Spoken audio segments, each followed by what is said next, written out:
حبیب اجمی کا نام سنا ہوگا آپ نے، بغداد کے رہنے والے مشہور مالدار شخص، پیسہ بہت تھا لیکن معاملہ یہ تھا کہ سود پر پیسہ، سود کا کاروبار، لوگوں کو سود دینا، لوگوں سے سود لینا، یہ کاروبار چلتا تھا۔ مسلمانوں اگر اپنے معاشرے میں سود کی بلا ہے تو فوراً توبہ کر لو۔ میرے آقا صلی اللہ علیہ وسلم کا فرمان عالی شان ہے، جس نے سود کا ایک لقمہ کھایا وہ گناہ اتنا بڑا ہے کہ جیسے کہ کعبے کے سامنے اس نے اپنی ماں سے زنا کیا۔ یہ بہت خطرناک چیز ہے، لوگ اس کو آج ہلکے میں لیتے ہیں۔ پیسہ ڈبل کرنے والا سسٹم مسلمانوں کو بہت جلدی پسند آتا ہے، کوئی بھی آ جائے کمپنی، چیٹ فنڈ کمپنیاں صرف مسلمانوں کے محلے میں ہی کامیاب ہوتی ہیں، باقی جگہ نہیں۔ لاکھ روپے دو اور تم گھر میں نواب صاحب بیٹھے رہو، ہر مہینہ 10-10 ہزار آتا رہے، یہ پتہ ہی نہیں کہ کس طرح سے آتا ہے۔ تمہارے گھر میں آنے والا ایک لقمہ بھی تمہاری تحقیق کے بغیر نہیں آنا چاہیے، تم مسلمان ہو۔ ایک سکہ بھی تمہارے گھر میں بغیر تحقیق کا نہیں آنا چاہیے۔ اگر مشکوک، یعنی جس میں شک ہے، حرام کی بات نہیں کر رہا ہوں، حرام تو بڑی بات ہے، جس مال میں شک ہے اس مشکوک مال کا بھی ایک لقمہ کھا لیا تو اولاد بگڑ جاتی ہے۔ بزرگوں نے فرمایا اولاد بدتمیز پیدا ہوگی، بد اخلاق ہو جائے گی، کردار سے عاری ہو جائے گی، اس کا خیال رکھو۔ تو میں عرض یہ کر رہا تھا کہ حبیب اعجمی سود کا کاروبار کرتے رہے۔ ایک دن ایسا ہوا کہ اپنی بیوی سے گوشت لا کر دیا اور کہا کہ پکاؤ۔ بیوی نے کہا لکڑیاں نہیں ہیں، کہا کہ میں فلاں کے اوپر میرا سود آتا ہے، سود میں وہ لکڑیاں لے آؤں گا، سود میں لکڑیاں بھی، گھر کا آٹا بھی سود میں لا کر کے دیے۔ بیوی نیک تھی، سمجھاتی رہی۔ اس دن دعا کرتی ہے مولا میرے شوہر، میرے سرتاج، میرے رفیق حیات کو ہدایت دے دے۔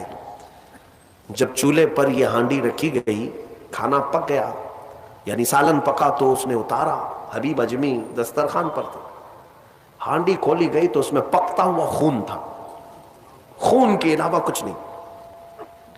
حبیب اعجمی نے پوچھا یہ کیا ہے؟ بیوی نے کہا جب لوگوں کا مال سود میں لا کر کے دو گے تو اللہ تعالیٰ تمہیں دنیا میں ہی خون کھلا رہا ہے، آخرت میں کیا عذاب ہوگا۔ بات اثر کر گئی، بات اثر کر گئی دل پر، اور ڈر بھی گئے کہ اپنی آنکھوں سے دیکھا کہ پکتا ہوا گوشت خون بن چکا ہے۔ فوراً پورے جسم میں کپ کپی طاری ہو گئی، توبہ کیا، کھڑے ہو گئے۔ گھر سے باہر نکلے تو راستے سے جا رہے تھے، بچے جو کھیل رہے تھے، ایک بچے نے پکار کر کہا اے بچے ہٹو، یہ سود خور آ رہا ہے، اس کی چھاؤں کہیں ہم پر پڑ گئی تو ہم برے ہو جائیں گے۔ بچوں میں بھی یہ بات آ گئی تھی۔ حبیب اجمی کو آج دل پر بات لگی، میرا رب کسی کے لیے ہدایت دیتا ہے تو کچھ ذریعے بنا دیتا ہے۔ حبیب اجمی اب رونے لگ گئے کہ میں اس قدر خستہ ہوں، اس قدر بدنام ہوں کہ بچے میری چھاؤں سے بھاگ رہے ہیں۔ اب سوچا کہ اب میں سود نہیں لوں گا اور نہ ہی اس کاروبار میں، سب کو چھوڑ دیا۔ لیکن اب مسئلہ یہ تھا کہ بچپن شروع سے کوئی کام کرنے کی عادت نہیں تھی، پیسہ دینا ہے مارکیٹ میں گھما کر کے بڑا کر کے لانا ہے، کام کرنے کی عادت نہیں تھی، فن نہیں تھا، ہنر معلوم نہیں تھا، اب کمائیں تو کیسے کمائیں۔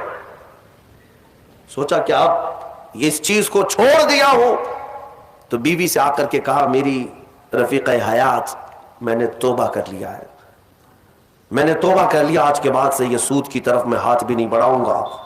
بیوی سجدہ شکر ادا کرتی اور کہتی ہے میرے رفیق، اے میرے زندگی کے ساتھی، اب فکر مت کرنا، میں تم سے کسی چیز کا مطالبہ نہیں کروں گی، آدھی روٹی بھی لاؤ میں صبر کروں گی، آدھی روٹی بھی آئی تو میں صبر کروں گی، اس لیے کہ آپ حلال رزق کی طرف جا رہے ہیں۔ کاش ہماری عورتیں ایسی ہوں جو اپنے شوہر کو سیدھے راستے پر لانے کا سبب بن سکے، ورنہ بہت ساری عورتوں کے مطالبات کی وجہ سے مرد حرام کاریوں میں پڑ گئے۔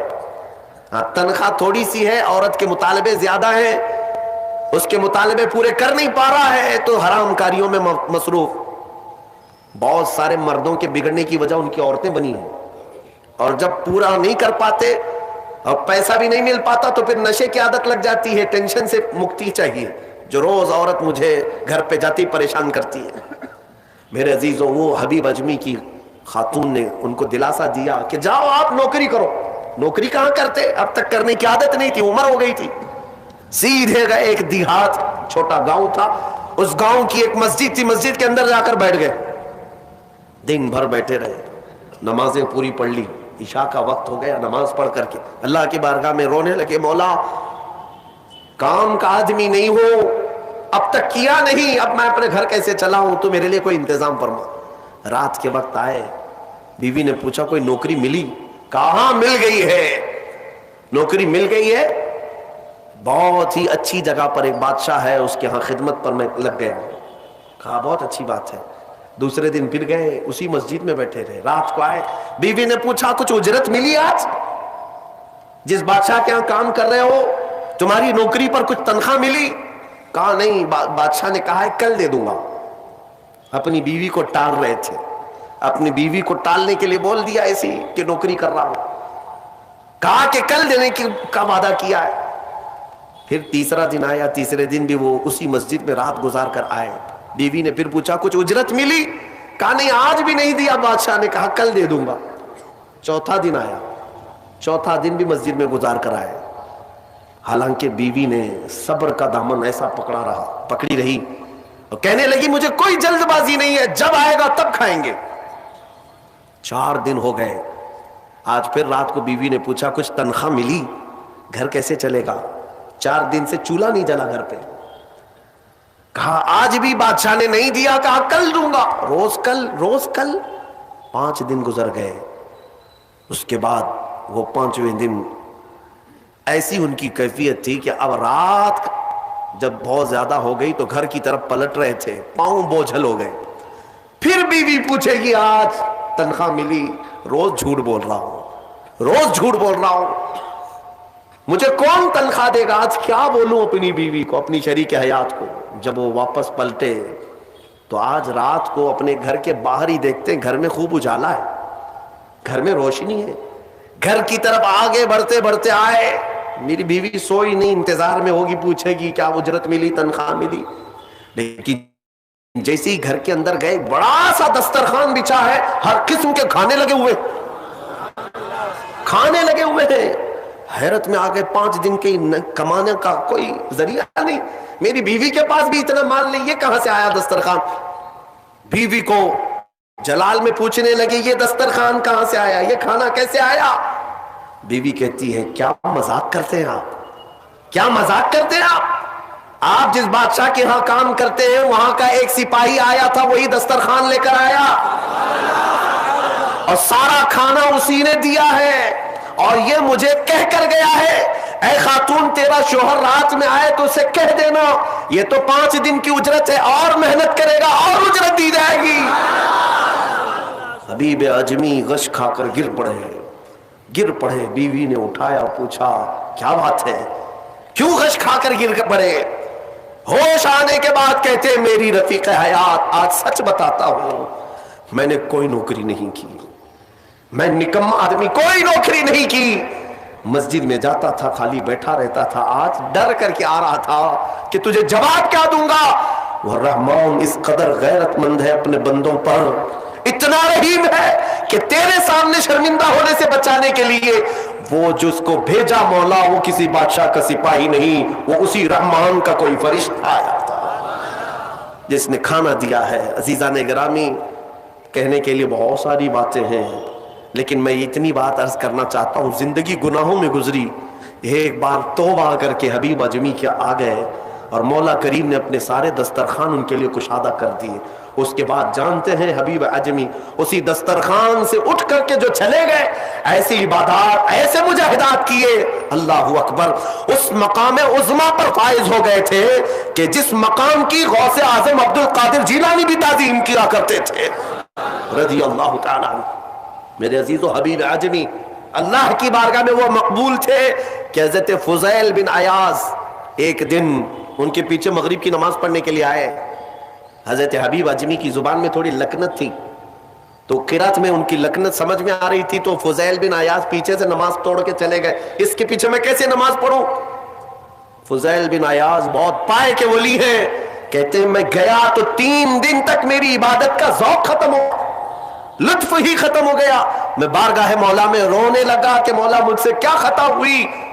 رات کے وقت مجھے غیب سے ندائی کہ فضیل تو نے میرے محبوب حبیب کی صرف زبان دیکھا, اس کے دل کی پاکی کو نہیں دیکھا. وہ اللہ کی بارگاہ کا مقبول ہے. جب چھوڑ دیتا ہے پچھلی چیزیں, وہ رحمان اتنا محبوب بناتا ہے, اتنا محبوب. میں نے ابھی ایک چیز پڑھی تھی, بغداد میں ایک شخص تھا, بڑے پیسے والا تھا, بہت پیسے والا تھا, اور ہر گناہ عادت تھی اس کی. پیسے والوں کی اکثر یہ چونچلے ہوتے ہیں کہ وہ سوچتے ہیں کہ عیاشی میں کہاں کہاں میں پیسے لگاؤں. شراب پیتا تھا, خوب عیش, جوا میں پیسے لگتے تھے, روز نئی عورتوں کے ساتھ اس کی صحبتیں. یہ اس کا مزاج تھا تو مسلمان, پیسہ زیادہ ہونے کی وجہ سے ایک غلط سنگت میں غلط عادتوں کا مالک. اس شخص کی عادت یہ تھی کہ روز ایک نیا گناہ کرتا تھا اور ڈائری بنایا ہوا تھا, اس میں سب لکھ بھی دیا کرتا تھا. آج میں نے اتنے پیسے کا جوا کھیلا, آج میں یہ فلاں فلاں شراب پی ہے, آج میں نے ان لڑکیوں سے زنا کیا ہے, آج میں فلاں جگہ یہ کیا. سب جو کرتوت ہوتے تھے سب ڈائری میں لکھتا تھا. اتنی بڑی ڈائری بھی بن گئی. ایک دن ایسا ہوا کہ گزر رہا تھا بازار سے, ایک خاتون کو دیکھا جو حسین تھی اور مجبور نظر آ رہی تھی. اس کے پاس گیا, کہا کیا چیز ہے؟ اس نے کہا مجھے مال کی ضرورت ہے. اس نے کہا چل میرے گھر, میری خواہش پوری کر, میں تجھے جتنا چاہیے وہ دے دیتا ہوں. وہ عورت چلی آئی ساتھ میں, وہ عورت آ گئی. جب یہ نوجوان جو بغداد کا بڑا پیسے والا مالدار رات کے وقت اپنے بستر پر آیا اور اس خاتون کو کہا کہ آجا ہم دونوں تنہا ہیں, وہ عورت رات کے وقت سو تو گئی لیکن اس کا پورا جسم پیلا پڑ گیا, اس کا چہرہ پیلا اور ہاتھ پیر کانپنے لگ گئے. یہ نوجوان اٹھ کر کھڑا ہوا, کہا کہ ڈر رہی ہے تو کسی بات سے, تیرے جسم کی یہ زردی کس بات کی؟ وہ خاتون کہتی ہے نہیں کوئی بات نہیں. پھر اس نے کہا ڈر مت, اس محل میں کوئی نہیں آئے گا میری اجازت کے بغیر, یہ سب پوری میری پراپرٹی ہے, یہ میری شہنشاہیت ہے یہاں پر. اس خاتون نے کہا ہاں یہ تو میں دیکھ رہی ہوں, لیکن مجھے ڈر اس بات کا ہے کہ وہ رحمان مجھے دیکھ رہا ہے, اس کے سامنے میں کیسے ننگی ہو جاؤں. میں نے آج تک یہ گناہ نہیں کیے, میں پیشہ ور عورت نہیں ہوں. وہ کہتی ہے میں ایک بیوہ عورت ہوں, میرے 3 بچے ہیں, 4 دن سے بھوکے ہیں. میں روز انہیں تسلی دیتی ہوں کہ مجھے بازار میں کچھ کام مل گیا تو میں اجرت لا کر کے تمہیں کھلا دوں گی. مجھے کوئی نوکری نہیں دیتا, اور آج میں مجبوراً بازار میں کھڑی تھی, تو مجھے مل گیا. میں اپنے چھوٹے بچوں کے, یتیم بچوں کی بھوک کو ختم کرنے کے لیے تیرے گھر آ گئی, لیکن جب بستر پر سوئی تو مجھے خوف ہونے لگا کہ میرا رب دیکھ رہا ہے. میں نے آج تک جسم کو ننگا نہیں کیا. وہ ڈری ہوئی عورت تھی, پاکیزہ عورت تھی. جب اس کی زبان سے یہ جملے نکلے تو یہ جو نوجوان تھا, جو گنہگار تھا, وہ کھڑا ہو گیا, کہا اے خاتون اٹھ جا, بستر سے اٹھ جا. اور اس کے بعد کہتا ہے دیکھ میں تجھے بتاؤں میرے پاس کیا کیا ہے. اس زمانے کی جو سواریاں تھیں, گھڑیاں تھیں, سب میرے پاس, بڑا بنگلہ, بڑی جائیدادیں, ہر طرح کے کھانے, سونے چاندی, زیورات, سب میرے پاس. مولا نے مجھے بہت کچھ دیا, لیکن آج تو نے مجھے دل دیا, آج تو نے میرے دل کو جھنجھوڑا. میرے پاس اتنی نعمتیں ہونے کے باوجود میں اب تک ڈرا نہیں اللہ سے, اور تیرے گھر میں کھانے کو ایک لقمہ بھی نہیں, پھر بھی تو اللہ سے ڈر رہی ہے. مجبور ہونے کے باوجود تو ڈر رہی ہے اللہ سے. اس خاتون نے کہا کہ اے نوجوان, مجبور ہو, امیر ہو یا غریب ہو, سب کا بادشاہ وہی ہے, حساب سب سے برابر لے گا. اس خاتون کو بہت سارے پیسے دے کر کے اس نوجوان نے رخصت کیا اور کہا جا تیرے بچوں کو کھلا, آج کے بعد کبھی بازار میں بھیک مت مانگنا, اور میں سمجھتا ہوں میرے گناہوں کا کفارہ ہے کہ میں تیری مدد کر دیا, تو باہر نہ آ. اور اس خاتون کو بھیج دیا. آج اس کو احساس ہوا اب تک کیسی زندگی گزارتا رہا, اس عورت نے مجھے جھنجھوڑ دیا ہے, جھنجھوڑ دیا ہے. رات کو مصلی بچھایا اور اللہ کی بارگاہ میں کھڑے ہو کر کہنے لگا مولا بہت گناہ کر چکا ہوں, بہت گناہ کر چکا ہوں, پورا جسم داغدار ہے, کیا مجھ جیسا آدمی بخشے جانے کے قابل ہے؟ کیا مجھ جیسا آدمی معاف کیے جانے کے قابل ہے؟ رویا جا رہا تھا, اور اس کے بعد وہ سر اٹھا کر کہتا ہے اے رب میں نے اتنے گناہ کیے کہ لکھتے لکھتے میری ڈائری بھر گئی ہے, بک بھر گئی ہے. پھر تیرے پاس جو فرشتے ہیں نامہ اعمال لکھنے والے, انہوں نے کتنے اور اس کے بعد ہاتھ جوڑ کر کہتا ہے رحمان اب تیرے دربار میں اتنی بات عرض کرتا ہوں، اگر میں بخشے جانے کے قابل ہوں تو مجھے معاف کر، یا تو پھر آسمان سے آگ بھیج کر کے مجھے ہلاک کر دے، مجھے ختم کر دے مولا، میں بہت داغدار ہوں، بہت داغ دھبے لگا دیے۔ وہ روتے روتے روتے تھک گیا اور اس کے بعد اٹھتا ہے، توجہ، گھر کے اندر جا کر آج سچی توبہ کیا تھا، ڈائری وہ پھاڑنے کے لیے گیا جس میں روز گناہ لکھتا تھا، جو پچھلے سارے تھے ریکارڈ، کہتا ہے پھاڑ کر کے ختم کر دوں گا، آج کے بعد نشان بھی نہیں رکھنا ہے۔ جب وہ اپنے کمرے میں آیا، اس ڈائری کو اٹھایا جو برسوں سے لکھ رہا تھا، وہ حیرت سے ڈوب گیا اس بات پر کہ جب وہ ڈائری اٹھایا تو دیکھتا ہے پورے اوراق سفید ہے، لکھا کچھ نہیں، ایک حرف بھی لکھا ہوا نہیں ہے۔ ورق پلٹتا گیا، پلٹتا گیا، پلٹتا گیا، کچھ نہیں ہے۔ وہ ادھر ادھر دیکھنے لگا، اس میری ڈائری سے مٹایا کس نے، میرے سارے ریکارڈ کس نے مٹایا؟ اس کے جسم پر کپ کپی تاری تھی، راشا تاری تھا، رات کا وقت تھا، غیب سے ندائی، اے بندے جب کوئی پوری دنیا کو میرے لیے ترک کرتا ہے تو میں اس کے گناہوں کو بھی مٹا دیا کرتا ہوں۔ جب زندگی میں لکھی ہوئی ڈائریاں مٹ جاتی ہیں تو میرے مولا کو یہ اعمال نامے سے مٹانے میں دیر نہیں لگے گی۔ یمحو اللہ ما یشاء، اللہ جس سے چاہتا ہے وہ ساری چیزیں مٹا دیتا